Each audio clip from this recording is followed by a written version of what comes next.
Welcome to Unrestrained, the podcast series from CPI. Here you can enjoy conversations where professionals on all sides of crisis and behavior management relax and open up about themselves, their workplace, and their clients. You'll get the latest tips and trends from the best in the business, so tune in often to integrate their experiences with your own. Well, hello and welcome to Unrestrained. This is your host, Terry Vitone. My guest today is Signe Whitson, one of our featured anti-bullying difference makers, and today she joins us from Allenton, Pennsylvania. She is an author, licensed social worker, school counselor, and internationally recognized speaker with more than 15 years of experience working with children, teens, and families. Oh, I should jump in. Good morning, Signe. Thank you for joining us. Oh, good morning. My pleasure to be here. Thanks for having me. You're welcome. She's also the Chief Operating Officer of the Life Space Crisis Intervention Institute, a nationally recognized professional training and certification program for turning crisis situations into learning opportunities for children and youth with chronic patterns of self-defeating behaviors. Signe is also the school counselor at Circle of Seasons, a public Waldorf Methodist charter school. She's a featured blogger for Psychology Today and the Huffington Post, as well as the author of 4 books, including the 2 we're going to talk about today. That's 8 Keys to End Bullying, Strategies for Parents and Schools, and Friendship and Other Weapons, Group Activities to Help Young Girls age 5 to 11 to Cope with Bullying. I'm going to begin with our first question today, coming from 8 Keys to End Bullying. Why is it so important to properly define bullying? Well, I think, certainly when I was growing up, I grew up with the whole sticks and stones mentality, and bullying was sort of something that no one talked about. If anything, it was a kids will be kids, rite of passage sort of thing. And I think, about a decade ago, people like Rosalind Wiseman and Rachel Simmons, who wrote Odd Girl Out, started to first shine a light on bullying behavior as something that is not just a normal part of childhood. And it was a wonderful thing to start talking about this phenomena that people had ignored for so long. But I also think that, we have a culture now with 24/7 news cycles and social media sound bites. And, while we do have a better opportunity than ever before to bring attention to important issues, when we over-label any type of bad behavior by children as bullying, we start to run the risk of making people so sick and tired of hearing about this issue that it starts to lose its urgency as quickly as it rose to prominence. And I am really seeing that in my work, that, finally we're paying attention to bullying, finally we're taking it seriously, but at the same time we have people that just roll their eyes and they groan and they just don't want to hear about it anymore. So are we getting close? One of the things... So one of the things that I try to do really at the beginning of every presentation that I do, and in fact, as you mentioned, it's in the very first chapter of my 8 Keys to End Bullying book, is to make distinctions between rude, mean, and bullying behavior so that adults and parents know what they're dealing with and they know when to intervene. Because what we don't want is for bullying to sort of go back into the shadows again or to become a little boy who cried wolf issue. So you think we're honing in on a precise definition for in the advocacy world of anti-bullying? I think that helps quite a bit. There's a whole continuum of behaviors that kids show that we don't necessarily like, that we want to help kids change. But that doesn't mean that every time someone calls someone else a name, that's bullying. Excellent. That is rude behavior. We want to address it. We want to help kids change. But we don't want to call everything bullying, because then we won't know what to pay attention to, and we will really waste all of our important financial resources, time resources, chasing things that could be handled at a different level. I see why that focus is so important. Also from your book, 8 Keys to End Bullying, you have something called a bullying hat exercise that has to do, I think, with some perspective. And could you describe that for us and how anti-bullying advocates could benefit from this activity? Sure. So this exercise is named for a line from a book by best-selling children's author Trudy Ludwig. And this particular book is called Confessions of a Former Bully. So in this book, Ludwig explains that all types of kids wear bully hats on certain occasions. In other words, any child can misbehave at one time or another. And I often find that adults who are really eager to do something to change the culture of bullying in schools, they're looking for a clear-cut answer or a precise profile on to the question of who bullies. But really the truth of the matter is that we're working with kids, and by their very nature, they're works in progress. So, their behavior on any day or even on repeated occasions is subject to guidance and to improvement. And I think that when we as adults sort of open our eyes to this and stop placing kids in harmful categories such as bully or troublemaker, and instead think of them as young people who deserve to be taught better ways to behave, then we're really doing kids a service. So this bully hat exercise is really designed to help adults understand that the word bully is a verb as opposed to a noun, and that we shouldn't judge or label kids based on these single incidents of bad behavior. Well, and I can see, and that ties into a question of identity that we're speaking to here in your book, where you talk about something called the bully victim and how they differ psychologically from other kinds of bullies. And could you talk about that psychological profile of that character, the type? Sure, absolutely. Mm-hmm. So bully victim is a term that's used to describe kids who show aggression toward their peers, but also tend to be frequent targets of aggression by others. And, research tells us that up to 1/3 of bullying is carried out by bully victims. So this is a really important group for us to pay attention to. I think as in terms of a psychological profile, as you said, I think it's important for us to realize that the bully victim tends to be a child who struggles to regulate their emotional responses. They are volatile. They are easily overwhelmed by emotions. They also tend to be more anxious, more depressed, and more lonely than sort of the average child. So I guess what it really comes down to is a phrase by Nicholas Long, who's the founder of the Life Space Crisis Intervention Institute. And he has taught me and taught many others that the problems kids cause are not the causes of their problems. And it's easy to sort of take this, bully victim profile and think, this is a troubled kid, this is a bad kid. But what's really important for helping adults to do is to look beyond the behavior and to see sort of the psychological profile, to understand the thoughts and feelings that are driving that behavior, and try to start there with the child to help them change rather than just addressing this surface behavior that really doesn't reveal enough about what's going on with the child underneath the surface. Could we see every child engaging in bullying behavior as a bully victim? That's a great question. That sort of goes back to, your first question. What is the difference between rude behavior, mean behavior, and bullying behavior? I don't think that every child bullies. I think that bullying is something very specific that has to do with an intention to harm, repeated behavior over time, and an abuse of power.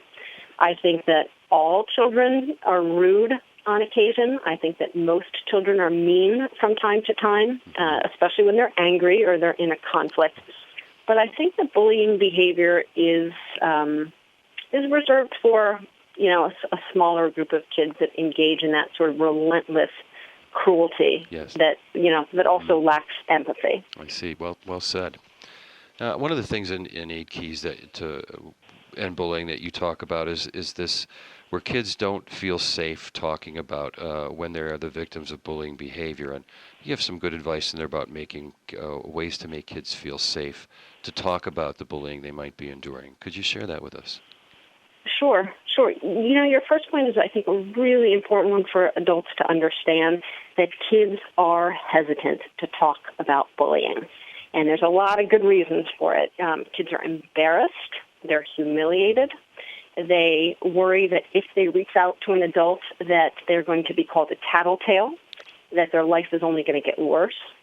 I know a number of kids that also have told me that they're really terrified that their mom or dad is going to, rush into school, demand a meeting with the principal, demand a meeting with the teacher, and again, create more embarrassment, and things are going to get worse for them. Yeah, absolutely. So I think it's really important for us as adults to understand these barriers that kids have about talking to us and that those barriers are very real, and then to think hard about how we make it safe for kids to talk about bullying. I think some of the schools that are most successful in creating positive cultures for kids are ones that have anonymous reporting systems built in. But I think there's also, besides systems, there's some very human things that we as adults can do, like just listening to kids. And I always remind other people, I remind myself that the letters in the word listen are the same as the letters in the word silent. And sometimes we just need to let kids talk without letting our own anxiety kick in so that we're interrogating them and asking a million questions. I also think we have to believe kids, and we have to be willing to, again, listen without rushing into solving.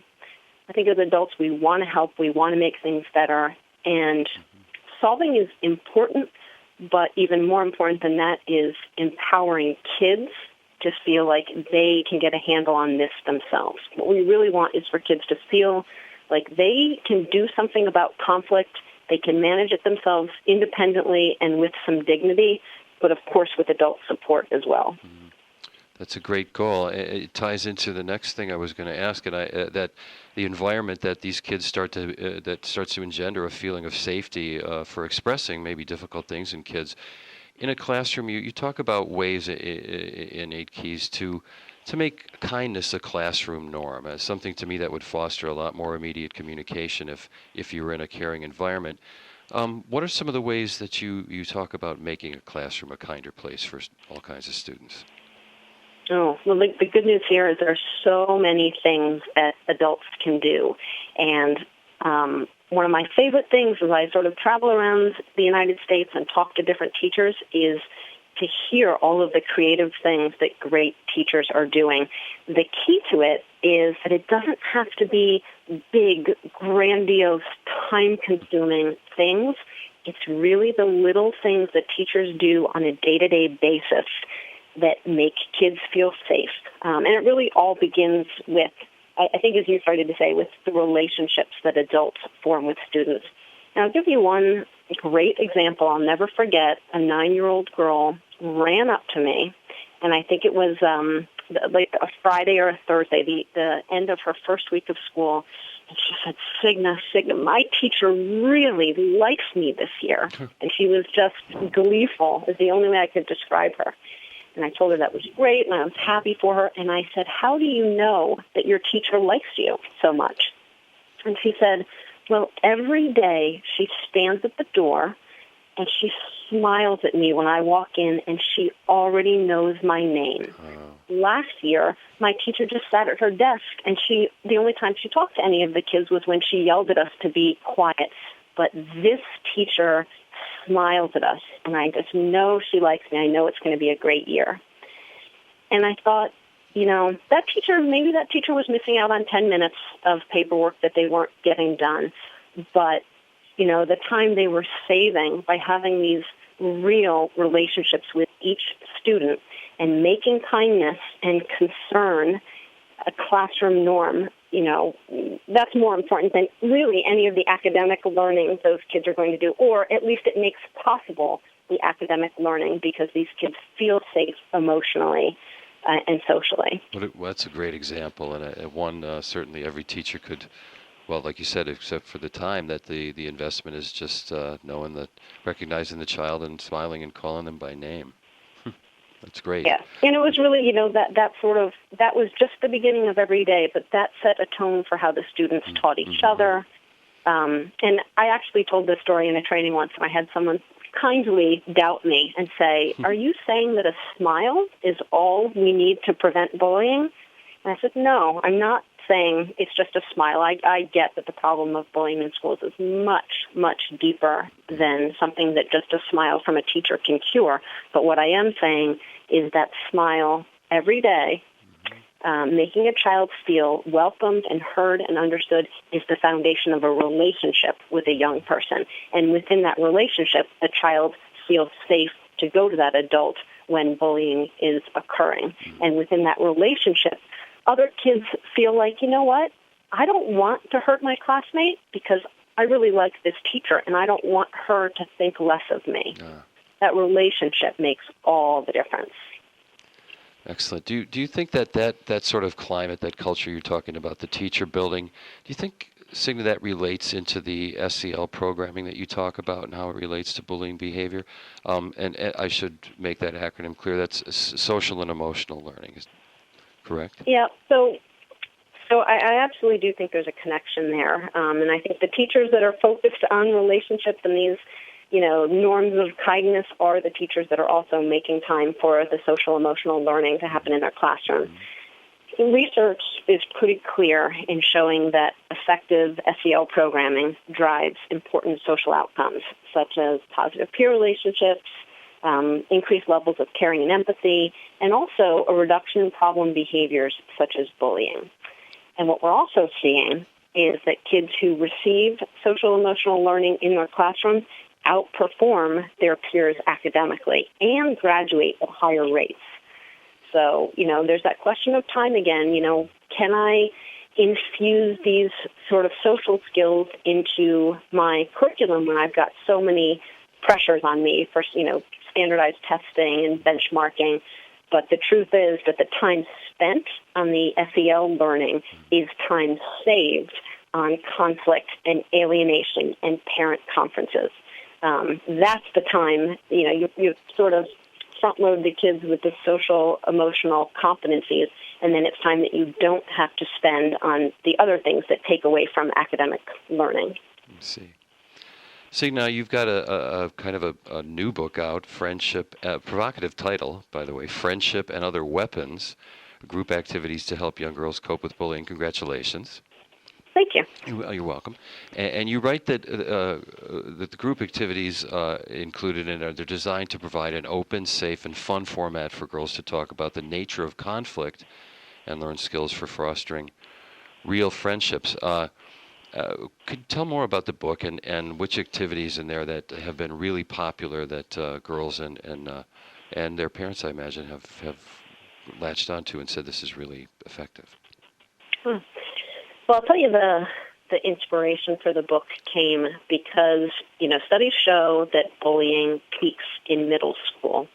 And I just couldn't help but think, if we're seeing this behavior in 6th, 7th, and 8th grades, what can we do to offer some protection, some inoculation to our younger kids so that they know bullying when they see it, they know how to choose positive friendships, they're learning skills for how to treat each other, how to stand up for themselves, how to stand up for other people, in these earlier years, so that it is not peaking in middle school. It's sort of maybe an idealistic pie in the sky. How can we save this generation of kids and start at a very young age? So that was sort of my inspiration to write this book, targeted at social and emotional competencies for young kids. What I've been really excited to find out is that people are using the book with boys as well. They're using it through the upper elementary and even middle school years.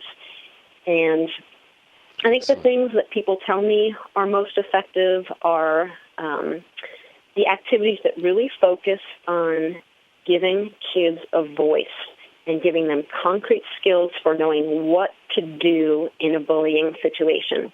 So if they are the target of relentless cruelty by their peers, what they can do, what they can say, who they can go to very specifically. And also looking at the role of the bystander. There's so many different roles, the bystander, the hero, the ally, but the other kids that are around, that are observing the bullying. We know that that's where the social power is. And so what can we do to empower bystanders to stand up for their peers, to speak up, to make their voice heard, and to stop bullying in its tracks? Bystanders are certainly a very prominent topic among a lot of anti-bullying advocates, and it certainly seems to be kind of a critical moment in arresting the behavior or the group dynamic that seems to, sort of not to permit bullying to happen. Yeah. Yeah. Absolutely. Hey, could I ask you, Signe, in your these multifold ways that you've worked with anti-bullying, who was your biggest inspiration to take up this quest, if you will, to really reinforce anti-bullying? Oh boy! Just when you asked that question, I think 4 or 5 people all came to mind right away. I think my interest in this work initially was really, captured by Rosalind Wiseman, who wrote Queen Bees and Wannabes. Her movie was made her book was made into the movie Mean Girls. And I mentioned Rachel Simmons before, who wrote Odd Girl Out. I'm also inspired because I have 2 young daughters. I have an elementary school daughter and one who's just going into middle school this year. So I'm a mom who wants to make their lives better. I'm also a school counselor in an elementary school, so I've got about 160 students, right now that inspire me. And I think, the other person that comes to mind, for me, it's a specific teacher who just embodies this creation of warm classroom cultures. But, it's not just, it's her in my life, but in general, it's the educators that are out there that inspire me. Our teachers are the ones who are with our kids, 6, 7, 8 hours a day, and that have this awesome responsibility and also opportunity to change the culture of cruelty for kids and create these cultures of kindness. So they inspire me. They're doing the work, and I want to help. I want to give them some skills to make their jobs a little easier. Well said. Thank you, Signe. And I want to say that my guest today has been Signe Whitson, and she is an author that we've talked about 2 books today, 8 Keys to Ending Bullying Strategies for Parents in School. That's published by Norton. Friendship and Other Weapons, Group Activities to Help Young Girls 5 to 11 to Cope with Bullying. That's from Jessica Kingsley Publishing, and both are available on Amazon. And Signe, you have a site that you would like to invite people to so they can learn more about your anti-bullying efforts? Go ahead. Yes, I sure do. It's www.signewhitson.com. And I know my first name is not an easy one, but if your listeners can find it on the website, I would love for people to go there and find out about the books and the workshops I offer. And then I'm also on Facebook and Twitter as well. Easy enough to find me by my name, Signe Whitson. All right. Well, we're grateful to have you today on Unrestrained. Thank you for being one of our difference makers. Thank you so much for having me. It was really a pleasure. You're welcome.